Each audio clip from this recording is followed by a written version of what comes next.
Assalamualaikum warahmatullahi wabarakatuh. Perkenalkan, saya Maudatur Rohmah dari SMA Unggulan BPPT Al-Fatah Lamongan. Saya adalah calon guru penggerak angkatan 7 kelas 69 dari Kabupaten Lamongan. Izinkan saya dalam kesempatan kali ini memaparkan tugas 3.1.A.9, yakni aksi nyata modul 3.1, pengambilan keputusan berbasis nilai-nilai kebajikan sebagai pemimpin. Sebelum kita memasuki contoh dari pelaksanaan pengambilan keputusan atau aksi nyata yang sudah saya lakukan, sebelumnya kita membahas terlebih dahulu tentang apa itu dilema etika dan bujukan moral. Sebagai sebuah institusi moral, sekolah adalah sebuah miniatur dunia yang berkontribusi terhadap terbangunnya budaya, nilai-nilai, dan moralitas dalam diri setiap murid. Perilaku warga sekolah dalam menegakkan penerapan nilai-nilai yang diyakini dan dianggap penting oleh sekolah adalah teladan bagi murid. Kepemimpinan kepala sekolah dan juga kepemimpinan pembelajaran berperan sangat besar untuk menciptakan sekolah sebagai institusi moral. Dalam menjalankan perannya, tentu seorang pemimpin di sekolah akan menghadapi berbagai situasi di mana ia harus mengambil suatu keputusan, di mana ada nilai-nilai kebajikan universal yang sama-sama benar, namun saling bertentangan. Juga menghadapi persoalan benar melawan salah. Sehingga bisa kita katakan dilema etika adalah situasi benar melawan benar, sedangkan rujukan moral adalah situasi benar melawan salah. Tiga unsur dasar bagi pengambilan keputusan. Dalam keterampilan mengambilan keputusan seringkali berbagai kepentingan saling bersinggungan dan ada pihak-pihak yang akan merasa dirugikan atau tidak puas atas keputusan yang telah diambil. Kegiatan pengambilan keputusan adalah suatu keterampilan. Oleh karena itu, semakin sering kita melakukannya, maka akan semakin terlatih, semakin fokus, dan akhirnya lebih tepat sasaran. Sesulit apapun keputusan yang harus diambil untuk permasalahan yang sama-sama benar, sebagai seorang pemimpin kita perlu mendasarkan keputusan kita pada tiga unsur. Yang pertama yaitu berpihak pada murid, yang kedua adalah berdasarkan pada nilai-nilai kebajikan universal, dan yang ketiga bertanggung jawab terhadap segala konsekuensi dari keputusan yang diambil. Adapun 4 paradigma dilema etika. Secara umum, ada pola, model, atau paradigma yang terjadi pada situasi dilema etika, benar melawan benar ya, yang bisa dikategorikan seperti di bawah ini. Yang pertama adalah individu lawan kelompok atau individual versus community. Kemudian yang kedua rasa keadilan lawan rasa kasihan atau justice versus mercy. Yang ketiga kebenaran lawan kesetiaan atau truth versus loyalty. Dan yang keempat, jangka pendek lawan jangka panjang atau short term versus long term. Adapun 3 prinsip dalam pengambilan keputusan pada dilema etika, menurut Kider tahun 2009 halaman 144, jadi 3 prinsip ini seringkali membantu dalam menghadapi pilihan-pilihan yang penuh tantangan. 3 prinsip tersebut yang pertama adalah berpikir berbasis hasil akhir atau end-based thinking, melakukan demi kebaikan orang banyak. Kemudian yang kedua, berpikir berbasis peraturan atau rule-based thinking, menjunjung tinggi prinsip-prinsip atau nilai-nilai dalam diri dan peraturan yang ada. Dan yang ketiga, berpikir berbasis rasa peduli atau care-based thinking, melakukan apa yang diharapkan orang lain akan dilakukan kepada diri kita ketika kita berada dalam posisi atau menghadapi permasalahan yang sama. Adapun 9 langkah pengambilan dan pengujian keputusan. Yang pertama adalah mengenali nilai-nilai yang saling bertentangan. Yang kedua, menentukan siapa yang terlibat dalam situasi ini. Yang ketiga, mengumpulkan fakta-fakta yang relevan dengan situasi. Keempat, pengujian benar atau salah yang meliputi ada uji legal, uji regulasi, uji intuisi, uji publikasi, dan uji panutan. Yang kelima, pengujian paradigma benar lawan benar atau individu lawan kelompok, rasa keadilan lawan rasa kasihan, kebenaran lawan kesetiaan, dan jangka pendek lawan jangka panjang. Lantas yang keenam, melakukan prinsip resolusi. Bisa berpikir berbasis hasil akhir, atau berpikir berbasis peraturan, atau berpikir berbasis rasa peduli. Langkah yang ketujuh, melakukan investigasi opsi trilema. Yang kedelapan, membuat keputusan. Dan yang kesembilan, melihat lagi keputusan yang sudah diambil dan lantas melakukan refleksi.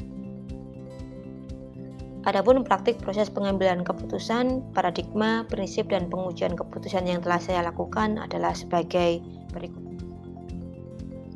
Saya sajikan dulu kasus dilema etika yang saya hadapi, jadi saya paparkan seperti ini. Ujian praktik biologi yang saya berikan adalah salah satunya tentang pembuatan herbarium kering tanaman dikotil dan monokotil.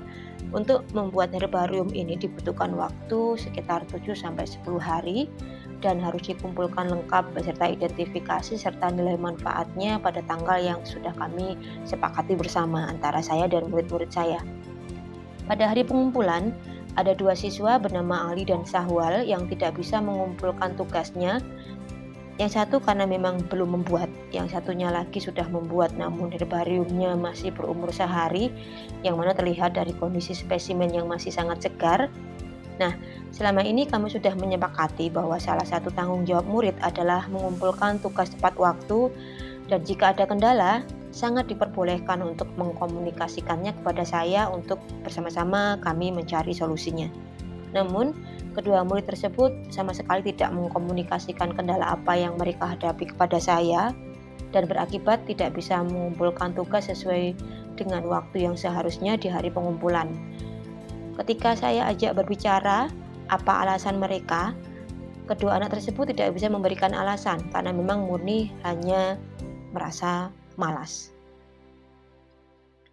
Padahal nilai ujian praktik harus sudah dikumpulkan ke wakil kepala sekolah kurikulum paling lambat 2 hari setelah hari pengumpulan herbarium tersebut. Saya lantas menghadap wakase kurikulum untuk menanyakan apakah nilai ujian praktik masih bisa disusulkan hingga ujian sekolah atau USP tulis selesai, dan saya menceritakan kejadian terkait 2 siswa saya tersebut. Untungnya saya diperbolehkan terlambat mengumpulkan nilai. Jika mengikuti kesepakatan sepenuhnya, maka kedua anak tersebut tidak akan mendapatkan nilai ujian praktik biologi karena memang tidak bisa mengumpulkan tepat waktu. Akan tetapi jika mereka diberikan permakluman, maka tidak adil bagi murid yang lain yang sudah berusaha sekuat tenaga menyelesaikan tugas dan mengumpulkannya tepat waktu. Adapun penerapan 9 langkah pengambilan dan pengujian keputusan pada kasus ini yang saya lakukan adalah: yang pertama, mengenali nilai-nilai yang saling bertentangan. Nilai-nilai kebajikan yang bertentangan adalah keadilan, tanggung jawab, dan berusaha keras bertentangan dengan kasih sayang. Dari sini terlihat bahwa masalah yang sedang kami hadapi ini adalah memang berhubungan dengan aspek moral atau etika, sebab ada nilai-nilai kebajikan yang bertentangan di situ, dan bukannya sekedar masalah yang berhubungan dengan sopan santun dan norma sosial. Langkah kedua, menentukan siapa saja yang terlibat dalam situasi ini. Yang terlibat dalam situasi tersebut adalah yang pertama saya sebagai guru ujian praktik biologi, kemudian Ali dan Sahwal sebagai murid yang tidak bisa mengumpulkan tugas ujian praktik tepat waktu, dan wakase kurikulum sebagai penanggung jawab ujian praktik sekolah. Langkah ketiga, mengumpulkan fakta-fakta yang relevan dengan situasi ini. Fakta-fakta yang relevan dalam situasi ini adalah: yang pertama, salah satu tugas dari ujian praktik biologi adalah membuat herbarium kering beserta identifikasi dan manfaatnya. Ali dan Sahwal tidak bisa mengumpulkan herbarium kering tersebut pada hari pengumpulan yang sudah disepakati. Ali belum membuat sama sekali, sedangkan Sahwal baru membuat sehari sebelumnya sehingga masih berupa spesimen segar, belum menjadi herbarium kering. Penyebabnya adalah rasa malas untuk mengerjakan. Poin selanjutnya, Ali dan Sahwal sehari-hari dalam pembelajaran memang termasuk dalam kategori siswa yang motivasi belajarnya relatif rendah. Keduanya menghadap saya pada hari H pengumpulan tugas. Ali tidak membawa tugas sama sekali, sedangkan Sahwal membawa herbarium yang baru dibuat sehari sebelumnya. Dan hari-hari sebelumnya mereka tidak mengkomunikasikan bahwa ada kendala dalam pengerjaan tugas mereka kepada saya. Langkah ketiga, mengumpulkan fakta-fakta yang relevan dengan situasi ini. Fakta-fakta yang relevan antara lain: yang pertama, untuk membuat herbarium kering yang baik dibutuhkan waktu 7-10 hari. Fakta kedua, batas waktu akhir pengumpulan nilai ujian praktik adalah 2 hari setelah hari pengumpulan tugas ujian praktik biologi tersebut. Namun kemudian Wakase Kurikulum memberikan permakluman sampai USP tulis selesai. Nilai dikumpulkan kepada wakil kepala sekolah bidang kurikulum. Langkah keempat, melakukan pengujian benar atau salah terhadap situasi ini. Yang pertama, saya melakukan uji legal. Apakah ada aspek pelanggaran hukum dalam situasi tersebut?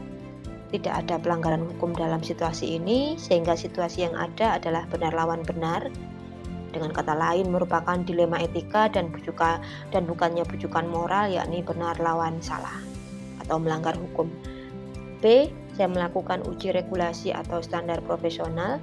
Apakah ada pelanggaran peraturan atau kode etik profesi dalam kasus tersebut? Tidak ada pelanggaran hukum, hanya pelanggaran kesepakatan kelas. Langkah keempat,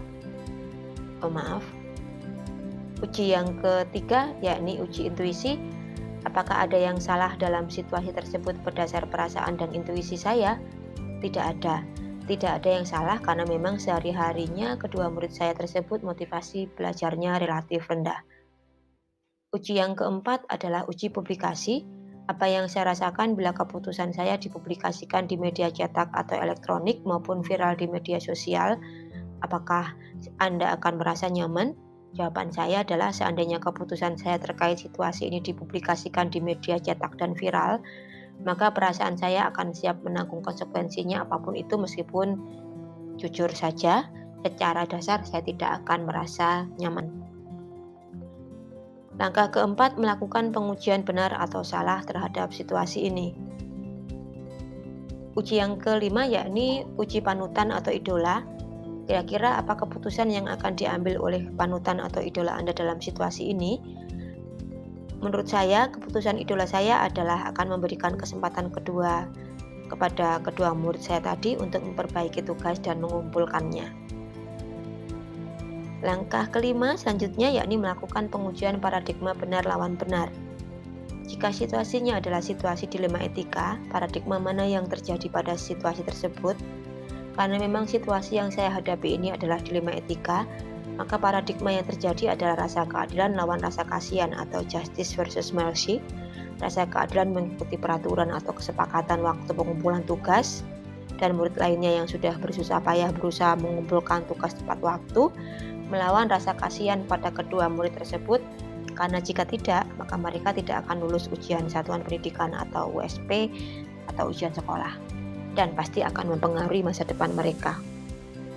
Selanjutnya, selain itu, bisa juga dilema individu lawan komunitas atau individual versus community. Individu berupa dua siswa yang tidak berusaha mengumpulkan tugas tepat waktu lawan komunitas murid yang mengumpulkan tugas tepat waktu. Langkah keenam, melakukan prinsip resolusi.